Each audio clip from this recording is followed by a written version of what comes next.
ওয়ালাইকুম সালাম। আমি টোটাল বলছিলাম সম্ভবত ময়মনসিংহ থেকে। আমি স্যারের কাছে প্রশ্ন ছিল যে বাজারে যে আমরা অহরহ দেখেছি যে স্লিমিং জুস গুলো বিক্রি করা হচ্ছে দেশি বিদেশি নামে। দেখা যাচ্ছে অনেক ডাক্তাররাও সাজেস্ট করতেছে চ্যানেল খুলে। এগুলো আসলে কতটুকু স্বাস্থ্যসম্মত, এর সাইড ইফেক্ট কেমন? আমি নিজেও নিতে চাচ্ছিলাম যে এগুলো আসলে কি দেখা যাচ্ছে 1 মাসের টাকা প্যাকেট দিচ্ছে 10 কেজি পর্যন্ত ওজন লস হচ্ছে, 2 মাসের প্যাকেটে প্রায় 20 কেজি ওজন পর্যন্ত তারা লস করে দেবে, এই ধরনের গ্যারান্টি দিয়ে তারা এই জিনিসগুলো বিক্রি করতেছে। এটা আসলে কতটুকু স্বাস্থ্যসম্মত?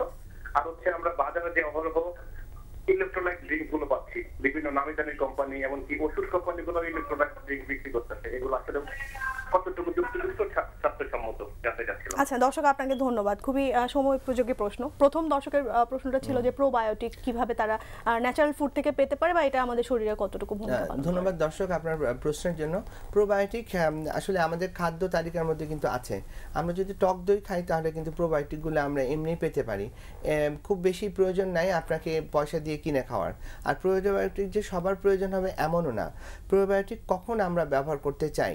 দীর্ঘদিন যদি পেটের পীড়া থাকে বা আপনি যদি এমন কিছু অ্যান্টিবায়োটিক খেলেন যে আপনার পেটের স্বাভাবিক কিছু ব্যাকটেরিয়ার ক্ষতি হতে পারে, বা কোনো কারণে আপনার পেটের ইনফেকশন অনেক দিন ধরে চলমান, তো এই ধরনের ক্ষেত্রে যে আমাদের সবার পেটেই কিন্তু কিছু জীবাণু থাকে যেগুলো আমাদের শরীরের জন্য অত্যন্ত প্রয়োজনীয়। সেই জীবাণুগুলো অনেক সময় পরিবর্তিত হয়ে যায়, জীবাণুর সংখ্যা কমে যায়। তো এই ধরনের ক্ষেত্রে আমরা সাধারণত প্রোবায়োটিক সাজেস্ট করি, বা কিছু কিছু ক্ষেত্রে অনিয়মিত বা কিছু ক্ষতিকর জীবাণু পেটের মধ্যে আসে।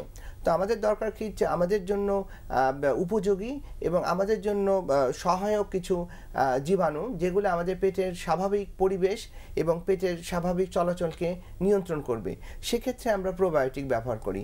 এই প্রোবায়োটিকগুলো বিভিন্ন ওষুধ ফর্মে পাওয়া যায়, কিন্তু এগুলো অনেক ক্ষেত্রে ব্যয়বহুল। তো স্বাভাবিক ক্ষেত্রে যদি আমরা টক দই খেতে পারি তাহলে কিন্তু আমরা এই প্রোবায়োটিক পেতে পারি, এবং টক দই কিন্তু আপনি বাসায় তৈরি করতে পারেন। কাজেই আপনি দেখেন যে খুব অল্প সময়ে এবং খুব কম খরচে কিন্তু আমরা প্রোবায়োটিক খেতে পারি, এবং দেখা গেছে এই প্রোবায়োটিক কিন্তু পেটের জন্য ভালো।